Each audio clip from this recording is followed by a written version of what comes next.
నమస్తే, welcome to our channel. ఆంధ్రప్రదేశ్లో ఎన్నికలు దగ్గర పడుతున్న కొద్దీ రాజకీయాలు స్పీడ్ అందుకున్నాయి.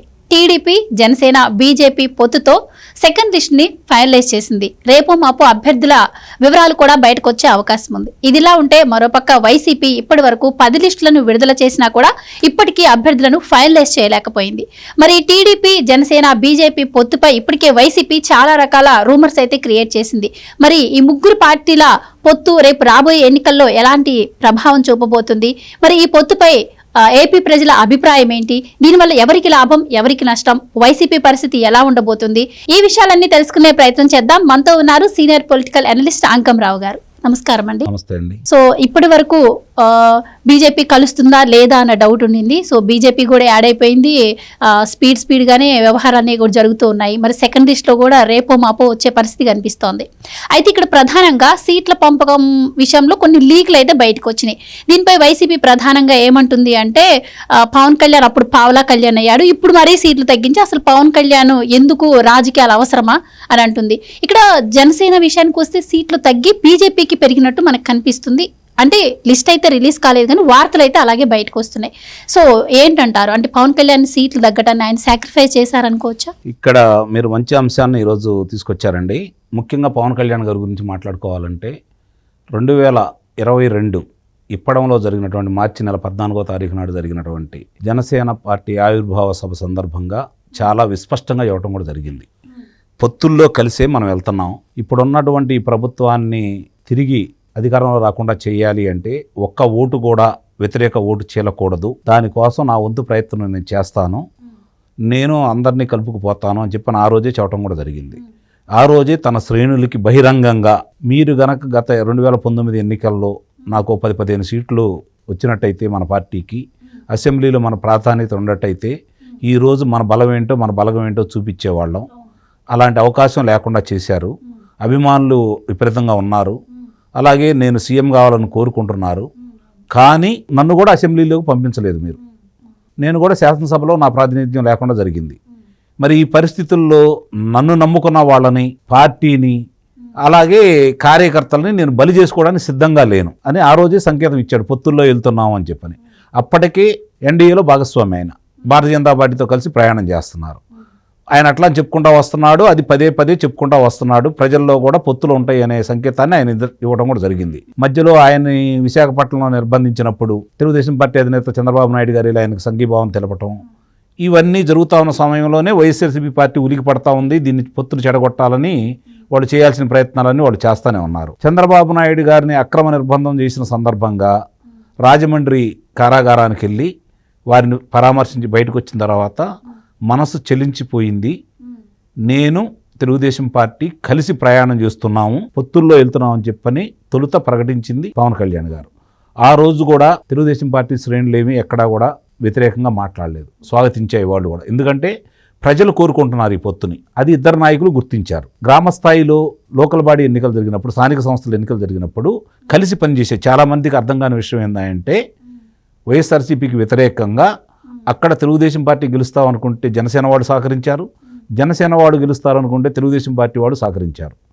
అట్లా కలిసి ప్రయాణం చేశారు. అంటే వాళ్ళు ఇద్దరు కలిస్తే ఇప్పుడున్నటువంటి వైఎస్ఆర్సీపీ పార్టీని చిత్తుగా ఓడించవచ్చు అని చెప్పని చాలా స్పష్టంగా ఒక అంగీకారానికి కార్యకర్తలు వచ్చారు. ముందుగా దాన్ని గుర్తించారు పవన్ కళ్యాణ్ గారు. ఎలాంటి సందేహం కూడా ఏం లేదు. దాన్ని దృష్టిలో పెట్టుకుని తెలుగుదేశం పార్టీతో కలిసి ప్రయాణం చేయాలి అని చెప్పని ఒక మెట్టు తాను తగ్గాడు. అలాగే ఒక మెట్టు చంద్రబాబు నాయుడు గారు కూడా తగ్గి ఇద్దరు కలిసి మాట్లాడుకోవడం కూడా జరిగింది. పలుసార్లు మంతనాలు చేసుకున్నారు. ఆ సందర్భంగా వీళ్లతో పాటు భారతీయ జనతా పార్టీ కూడా వస్తుందనే సంకేతాలు పదే ఇచ్చుకుంటా వచ్చారు పవన్ కళ్యాణ్ గారు. దాన్ని నిజం చేస్తూ చంద్రబాబు నాయుడు గారిని 2 పర్యాయాలు, మొన్నటితో కలిపితే 3వ పర్యాయం, 7 నెలల కాల పరిమితిలో 3 సార్లు ఢిల్లీ పిలిపించుకొని మాట్లాడటం కూడా జరిగింది. ఆ మాట్లాడిన సందర్భంగా పొత్తులు ఖరారైనవి అని చెప్పని అందరికీ ఒక అవగాహనకైతే వచ్చారు. దాన్ని చెడగొట్టాలని విశ్వ ప్రయత్నం చేసిన వాళ్ళు ఎవరన్నా ఉన్నారు అంటే వైఎస్ఆర్సీపీ పార్టీ వాళ్ళు.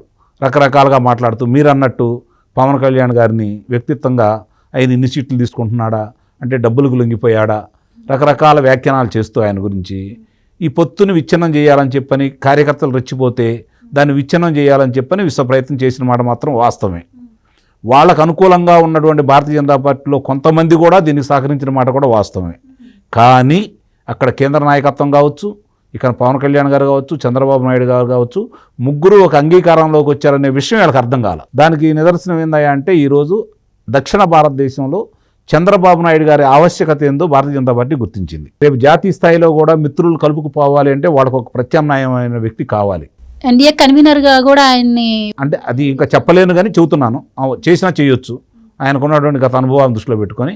కాబట్టి ఈయన అవసరం వాళ్ళకి ఉంది. అట్లాగే ఇప్పుడు కేంద్ర సహకారం రాష్ట్రానికి కావాలి.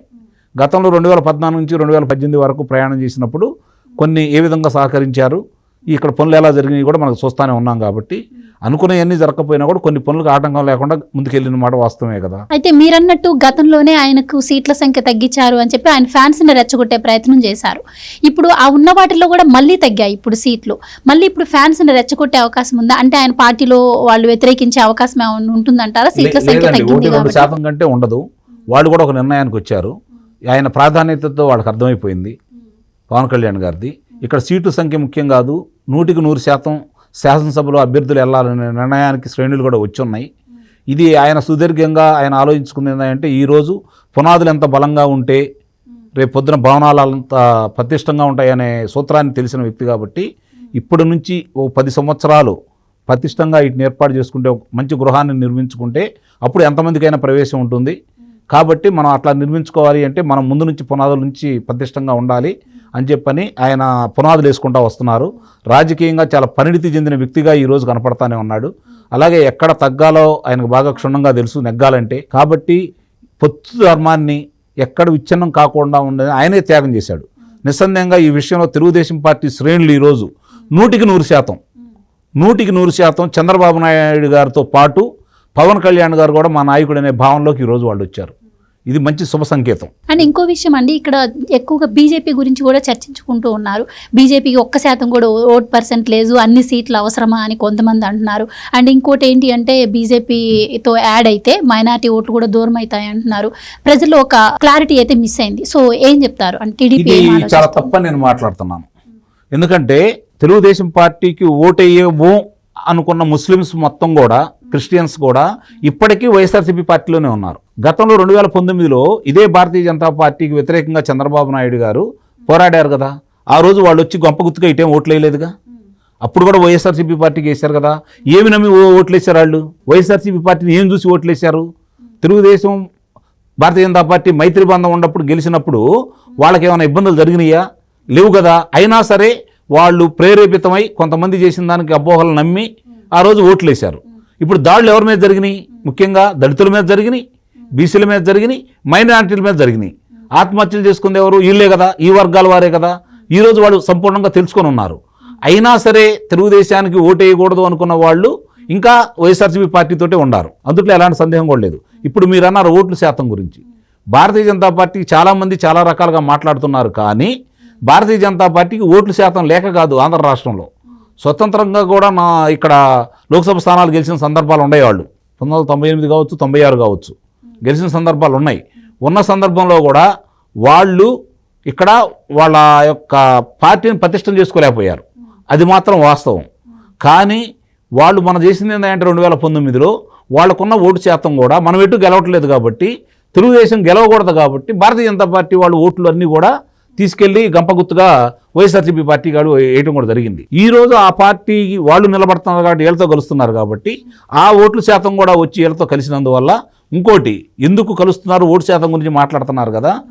ఈరోజు కేంద్రంలో వాళ్ళు ఉన్నారు కాబట్టి మీకు ఈరోజు జరిగిన ఉదంతం చెబుతున్నాను. ఈ ముగ్గురు కలిస్తే ఉపయోగాలు ఏంటనే దానికి ఓ చిన్న ఉదాహరణ కూడా చెబుతాను. అంటే దాంతోపాటు ఇది కూడా అండి, ఇప్పుడు జనసేన సాక్రిఫైస్ చేసి ఎందుకు టీడీపీ బీజేపీకి ఎక్కువ సీట్లు ఇవ్వాల్సి వచ్చింది అని కూడా డౌట్. ఇప్పుడు దీని గురించి చెప్తానంటే ఈరోజు నిన్నటిదాకా తెలుగుదేశం పార్టీ వాళ్ళు ఎన్ని సభలు పెట్టుకున్నా కూడా రవాణా శాఖ వాళ్ళు ఒక్క వాహనం కూడా అందజేయలేదు కదా. ఇచ్చే వాళ్ళని కూడా బెదిరించారు కదా.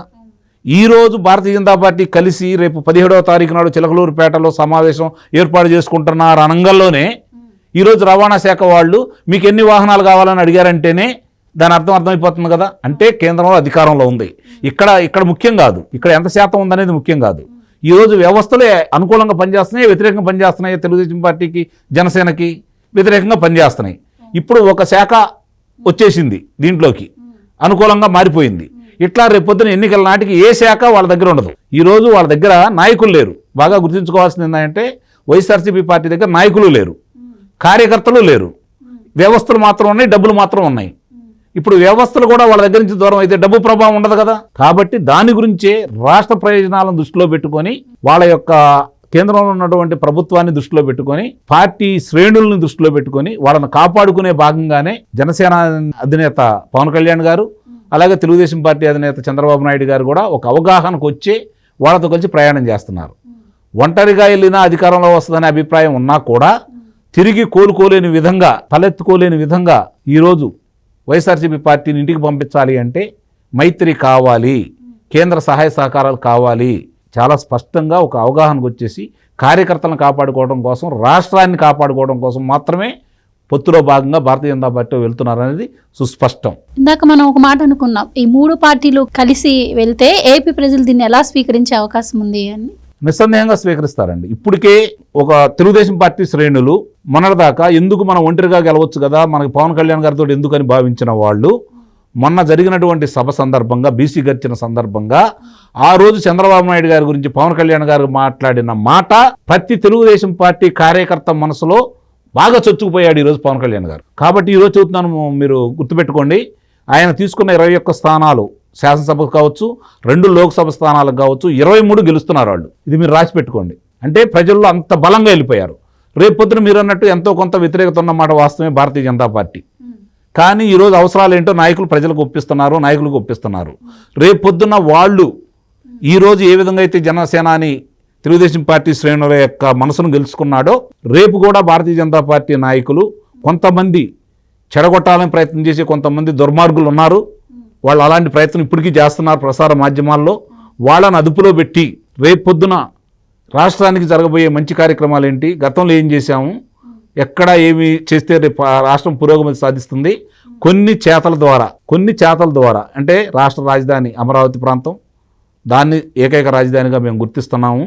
దీంట్లో ఎలాంటి పొరపాట్లు ఏమి లేవు. అలాగే విశాఖ ఉక్కు సంబంధించి కావచ్చు, పోలవరం గురించి కావచ్చు, జరుగుతున్నటువంటి రాష్ట్రంలో జరుగుతున్న కొన్ని వికృత చేష్టలు, అరాచక కార్యక్రమాలకి ఏ విధంగా అడ్డుకట్ట అయిపోతున్నాము, కొన్ని చర్యల ద్వారా కనుక వాళ్ళు చూపించగలిగితే ఈ ఎన్నికల లోపే ప్రజల మనసు బాగా గెలుచుకుంటారు. ఓట్లు ఇప్పుడు తెలుగుదేశం పార్టీ ఓట్లు వాళ్ళకి కావాలి, జనసేన ఓట్లు కూడా వాళ్ళకి కావాలి. ఈ 2 ఓట్లు గంపగుత్తుగా వాళ్ళకి వెళ్ళాలి అంటే వాళ్ళు వీళ్ళకి ఏ విధమైనటువంటి నమ్మకాన్ని కలిగించబోతున్నారనేది ఆ నాయకులు ప్రజలకు ఇచ్చేటువంటి హామీలను దృష్టిలో పెట్టుకొని, ప్రజలకి వాళ్ళు ఇచ్చే మాటను దృష్టిలో పెట్టుకొని మాత్రమే జరుగుతాయి అని చెప్పని నేనైతే భావిస్తున్నాను. ఇప్పటి వరకైతే మాత్రం ఒక 60-70% మంది శ్రేణులు వీళ్ళు మనకి కావాలి అనే భావంలో వాళ్ళు ఉన్నారు. గతః ఇప్పుడున్న రాక్షస ప్రభుత్వాన్ని ఎదురొడ్డి నిలబడాలి అంటే, వ్యవస్థలు మనకు అనుకూలంగా ఉండాలి అంటే భారతీయ జనతా పార్టీ అవసరం ఉందని చాలా స్పష్టంగా ప్రజలు భావిస్తున్నారు. కాబట్టి ప్రజలు చంద్రబాబు నాయుడు గారు, జనసేన నాయకుల యొక్క ఆలోచన విధానానికి అనుగుణంగానే నడుచుకుంటారని చెప్పి నేను భావిస్తున్నాను. Right, thank you so much అండి. Thank you.